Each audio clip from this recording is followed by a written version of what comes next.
So the final speaker of this session today is Dr. Maria Pieters. Dr. Pieters earned her DVM from the Universidad Central de Venezuela and a PhD from the University of Minnesota, specializing in mycoplasma infections in pigs. Currently an associate professor at the University of Minnesota, Dr. Pieters leads research on the diagnosis, epidemiology, and control of infectious diseases in swine. And if most of you noticed in the previous two presentations, she is cited in most of the work that's been done as it relates to mycoplasma exposure to gilts and a lot of the techniques that we utilize to do eliminations today. And I remember the SDEC meeting, Maria, when you asked the question, what do we need to know? And you responded with the research that you've done in your lab with your graduate students, et cetera. So please welcome Dr. Pieters.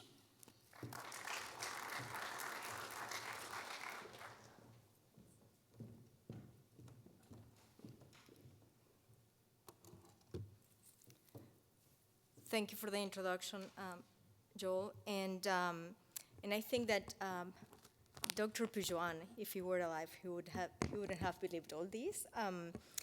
During my PhD, he was battling cancer, right? And I was battling PCRs in the laboratory. And he didn't get to see the results of the 240-day study, which is like a really, really sad. But and we were at that point, and that was the situation. So I want to start saying, well, thank you very much, all of you, for being here to be talking about Mycoplasma pneumoniae. I wanted to show you this picture. This is not a picture of the moon. This is Mycoplasma growing in the laboratory, but this is just to illustrate a little bit how difficult it is to work with this bacterium. But it has been like really rewarding over the years. So, I am from South America, and I enjoy the warm weather. I enjoy summers in Minnesota.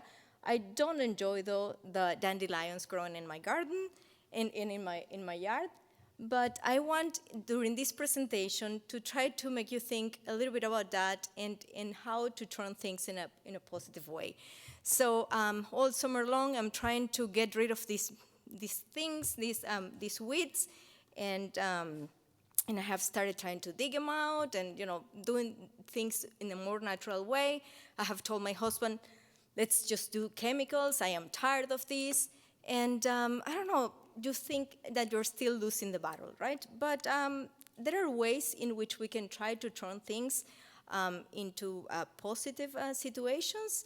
And even though I don't want my garden or my yard to be a dandelion experimental farm, I think this is just a way of thinking in which we can turn anything into something different. So I think with Mycoplasma, we have been doing things like that, trying to turn those difficulties into opportunities. And that's my talk today. Let's turn those challenges into opportunities. This is a bacterium that has been around for a very long time. So this year we're commemorating, right, 60 years of knowing of Mycoplasma pneumoniae has been when it was identified. In Europe and in North America at the same time, we knew about it, and we didn't have very clear if it was a virus or a bacterium before that, or they hadn't very clear, but now we know what it is, and for all this time we have been working on it. I think it was like 7 years ago I presented here at the Leman conference, and I tried to, get the attention of the people to decide what do we want to do with myco. Do we want to, how do we want to deal with it? Do we want to control it, or do we want to eliminate it? And I am so happy, it's so rewarding to see today that we are talking about how we are doing elimination of this agent. So this has been a great topic to be working on for all this time. But when we talk about elimination or eradication of an agent, just think that this is something that has been done before, and it has been done at different levels, right? Talk about human diseases, smallpox, for example, that was eliminated in 1980, right? So, and we have seen this in veterinary medicine as well. Think of rinderpest, 2011. That's when it was declared that the disease was eliminated. So this is not unheard of. What we're trying to do, right, eliminating of a disease, is something that is achievable and can be done. It is not easy, I'm not gonna lie, and we have seen, like how there are barriers and the limitations that there are, but there is information and people are working and things are happening. So let's just keep our target in mind, and this is the elimination of Mycoplasma pneumoniae the way that we have been working on it. This is what I call the current map of eradication of Mycoplasma pneumoniae around the world. And I just put together this because it was very easy. Just 3 spots, that's what I needed to mark. Switzerland, Norway, and Finland. Those are the 3 countries, 3 European countries, 3 small countries with small farms, right? But they claim that their commercial production is negative to myco. And we saw in one of the slides that Cesar had that there is a very small prevalence in those countries. Yes, that's in feral pigs mainly, where they have detected it, but in the commercial level, they are negative of the agent. So this is something that is doable. Okay, and this is a little bit more, this is only a few years ago that they published this, but this is a story about how they have been negative to Mycoplasma in this country. Here in the States, we have been walking on this path slowly, and there have been milestones that we have been, going through. And I would say right now, I feel like we're in a very good spot. This year, we have this eradication initiative in Minnesota, and in the approval of the resolution and the U.S. chip, just to get things moving forward. I don't know how long it's going to take us to get where we want to get, but we are going in the right direction. So I do feel and think that there are challenges ahead and things that we can do to better or to increase the likelihood of elimination of Mycoplasma pneumoniae. So these are just a list of questions and topics that I thought of that I would like to share with you, and maybe for everybody, to think of that and start coming up with ideas. Like Dr. Jeske was saying, like we talked about exposure of the animals and then doing it intratracheally, and then they took it to the field, and I was okay, yeah, this works, but it's not practical, so let's do it in a way that it really works for everyone.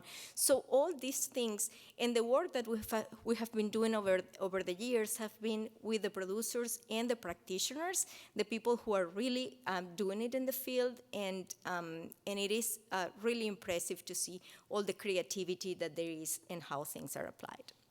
So these are my questions here, and I'll go through each one of them a little bit through this presentation. So what's the current situation? What's the landscape? And had you asked me about this a year ago, I would have told you we have no idea what's going on. But Cesar just presented the data on the prevalence of Mycoplasma in Minnesota, or in the data that he has from the Morrison Swine Health monitoring project, right? And then, I thought I had something else there. But, well, we didn't have that information last year, but now we have that information, and we know a little bit more about those numbers. So 10, 11%, Cesar, that's what we're seeing. We had no idea where we were standing before that. But we also have diagnostic data. And just a month ago or so, I participated in a podcast with a group from the SDRS, and we were just talking about how little Mycoplasma they are detecting. Of course, this is data that is coming from diagnostics, from diagnostic laboratories, and then I think we have it, well, I'll have another slide based on that. But from Minnesota, we also have data summaries that show the same trend, okay? Then we have some other surveys that are being developed, maybe with the funding of the Swine Disease Eradication Center, wanting to know a little bit more about those eliminations that are happening and what we hear about trends for disease control. Well, this is a slide that I wanted to show you about the positivity or lack of that we are seeing from different laboratories. Maybe there is some overlap here in the data, and you have to remember that this is based on whatever people are submitting to diagnostic laboratories, so there are biases here. But this is what we're seeing, less and less myco and a very low prevalence. We didn't know this very, very well 1 year ago. So this is great to see. Another point that I think it is very important, and we are not really thinking into it or paying a lot of attention to is how to treat the animals or how to use medications when we are in an elimination program. And how do we really select effective antimicrobials for myco? I would like to hear if any one of you has, has an idea on how to do this in a better way. What's the treatment length? What are the target populations, and how to avoid resistance? And I feel like this is the way we are treating myco in the field, okay? Why? Because this is a very hard to grow bug in the laboratory. So we are not doing isolations.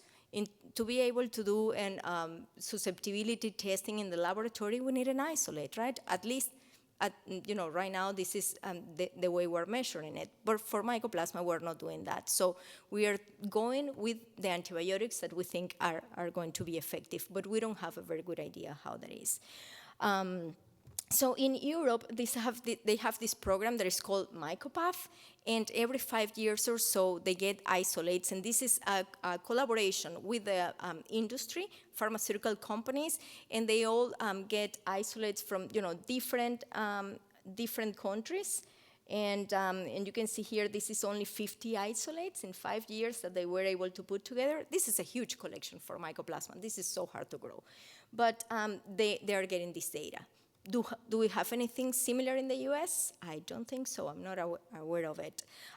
We have some data from 5 years ago. This is one study that we completed with the strains that we had in the laboratory. This was either 10 or 11 strains or variants that we had. But that's it, right? And do we need more information? Definitely we do. What else do we need to know? I mean, like I would like to have, continuous assessment of that susceptibility of resistance that we're seeing with the different variants of myco.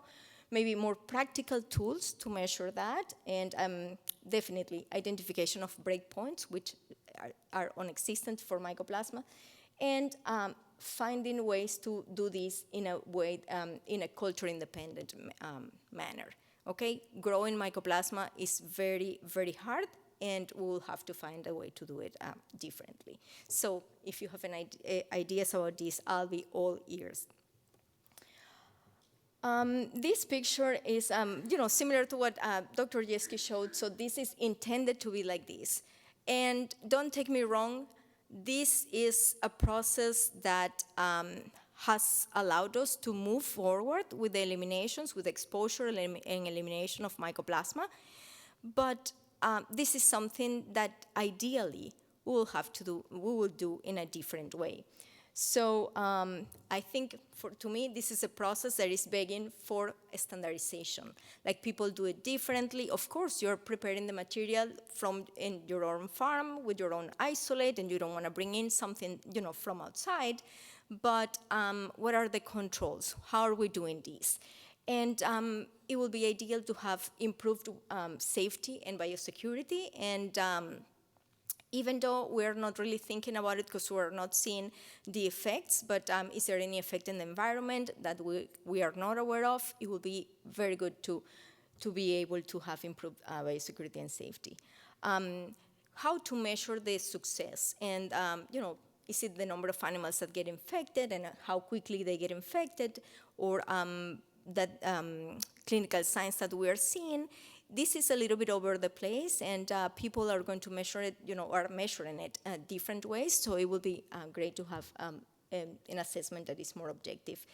And of course, we want to expose animals, and they're going to get infected, but could we minimize any issues that are associated with that infection? And if you ask me, my wish would be to have a commercial product that can help us get there, that we don't have to go to these primitive, methods and have to do the exposure, but it works. And this is what has moved us, in the elimination pathway. But could we do it in a safer way, in a better way? Something else that I think we should talk about, and I really like this slide of Dr. Paul Jeski, in which we talk about the elimination, and we can do it this way to be fast or slow, and like the different paths that we can take for eradication of myco. But are there other ways that we should be thinking of to make this more applicable to certain situations. And maybe, because I visit other countries, in Latin America, we don't have the farms maybe the way that they are organized here in the States. This is an advantage here. But finding or defining and designing protocols that are more adaptable to those situations will be welcomed. So what I was saying, what is not covered with those methods, basically is like adaptable to non-standard facilities. That's one thing, but this is the wish that everybody has. Can we do the closures shorter? And we have tried multiple ways. We don't really know what the drivers of persistence of the bacterium in the pig are. So if we don't get to that information, then it will be really difficult for us to know how to make them shorter. And if the antibiotic therapy is really required at the end of the closure, or if not, and if we need to do the treatments, when do we do it, or does it change the persistence? And this is a discussion that Dr. Elisa Bedlock and I have had, and I really like her hypothesis that maybe the treatment, if it is too early, maybe it may delay the persistence and make things longer. So is that something that we need to look into? Or should we use antibiotics in a different way to shorten that persistence? It doesn't seem to be like that we can do it, but that's a very interesting hypothesis. So not everything is perfect, and then there are infections and eradication failures, but do we know enough about what happens in those situations? Do we know if it is because, I don't know, we are not doing the right testing, we are not being flexible enough, that if we are detecting some positives, then we'll have to extend the closure? Or is it because we are not knowing what the basic principles of the elimination program are? And I would say that maybe in different cases it's just a combination of those, or I don't know, different situations, but I have seen a little bit of everything in many of those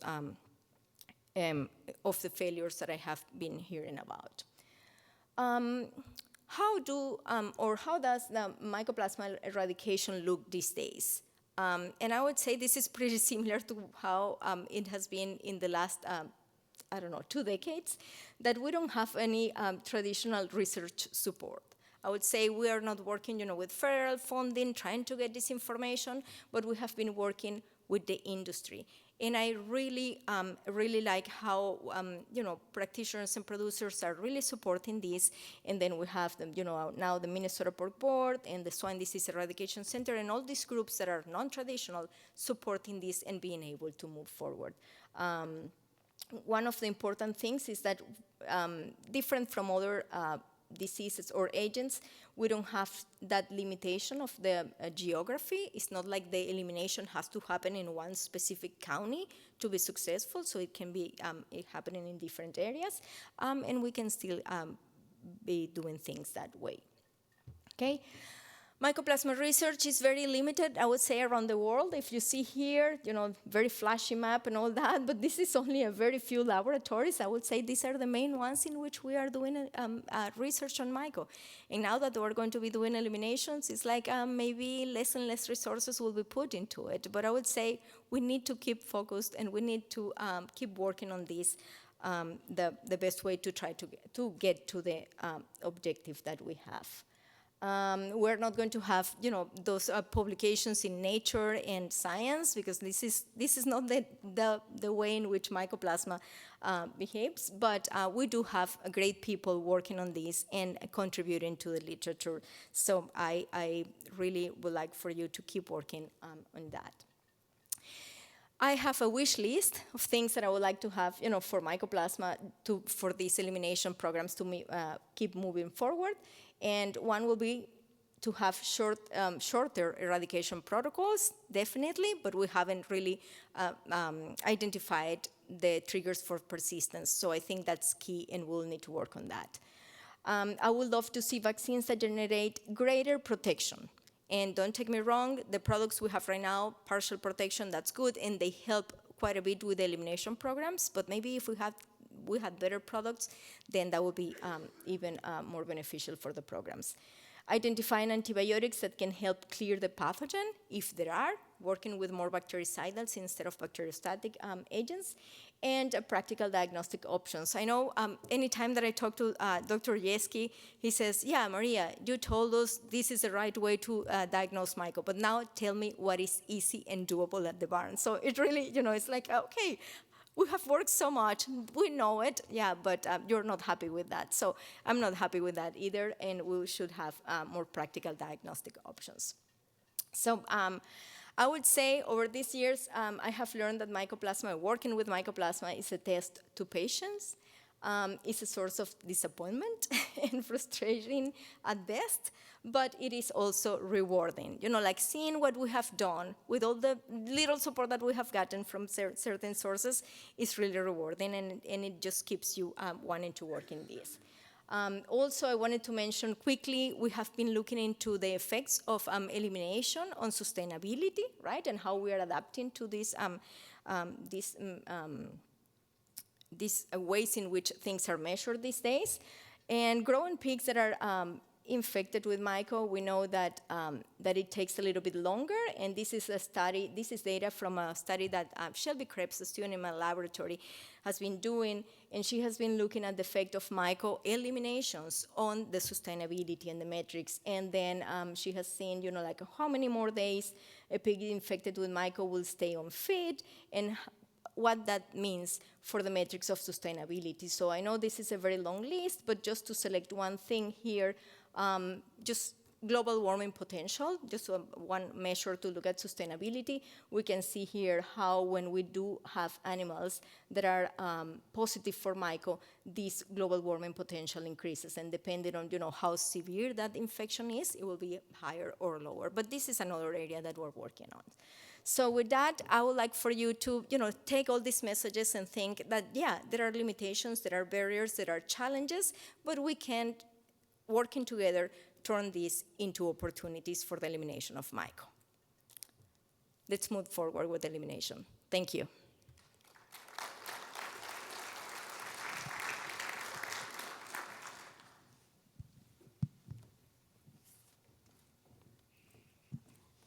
Thanks, Dr. Pieters. You finished us perfectly on time. But we would take a couple of questions if there are some. Are there any questions? We got one over here. Yeah, great presentation as usual. In Europe, we are not used to the elimination process, or this kind of elimination process. And I have a practical question about, you talk about biosecurity of the exposure. So the question is about how do you minimize the other infections, especially viruses, using through the exposure procedure, how you minimize it? That's a very good question, Isaac. And whenever I talk to people, especially from Spain, they say, yeah, you can do that here in America, but tell me how we do it in Europe. And I'll tell you, we tried here to do it in a cleaner way, like obtaining an isolate and growing it in the laboratory and bringing it back to the animals just to make it like super, super clean. And we had an interesting conversation with people who said, well, you are creating an autogenous vaccine, you don't have a license for that, so that really, I just stepped away from that. So if you could do it in the farm, then go ahead with it, right? So this was the solution that we had for this situation. But I would say, from the companies, it would be ideal to have a product that can help us expose the animals, that we know for sure that they develop, that immunity and that they are no longer susceptible host. And then you can count you can set day 0 for the closure. I don't think that's coming up, really soon. So I would say trying to grow it in the cleanest possible way, working with a laboratory, maybe that would be the way to go in Europe. I would say here, if you had some pigs in which you can try to, filter whatever you have and then create a cleaner product in those pigs, then that would be a way to minimize those secondary infections. But testing is super important, and if you go back to that paper from I don't know, 2016, I think it was, with Dr. Robbins, we talked about, the testing that should be happening in those situations. I don't know if everybody's doing it, but yeah, we propose a testing for it. Dr. Pieters, can I have a question? So, great talk, and as always, actually when you are referring to shorter closure, that is one of the objectives or in the wish list. So when I'm thinking that when we are doing medication without herd closure, actually we have 50% of success rate. So, but that does not require any closure at all. So what do you think are the mechanisms behind that can help us complete like 50% of success? Maybe dive into this kind of mechanisms will help us like understand how we can achieve the elimination faster. What's your comments on that? And I would say, I don't know if you would like to talk about it, Paul, but I believe that, whenever we have talked, you mentioned that you try to use this method after an outbreak, right? So you're taking advantage of the natural exposure that is happening in a herd, and then you go ahead with the medication. So it's not like any given time for the medication. Am I right on that? Generally, yes. Yep. If you have a situation where you've had an ongoing good exposure program where I've been exposing gilts for an extended period of time, I think it's something you could look at with a higher level of success, because the animals are all exposed already. So there is, some level of exposure, even though it's not planned and it's not in the form of a closure, then there is some level of exposure that takes place before applying the medication program. Or is it because that just the outbreak just happened at a very low level, low prevalence, so all the infection so your medication works a lot and controls the infection at a low level? Would you think that would be a possibility? I think I may be biased, but I think time is more important in Mycoplasma infections. So yeah, definitely antibiotics are going to decrease that bacterial load and help with the infectious pressure, but timing may be more important on that end. Thank you. That's my opinion. Yeah. Mm-hmm. Thanks.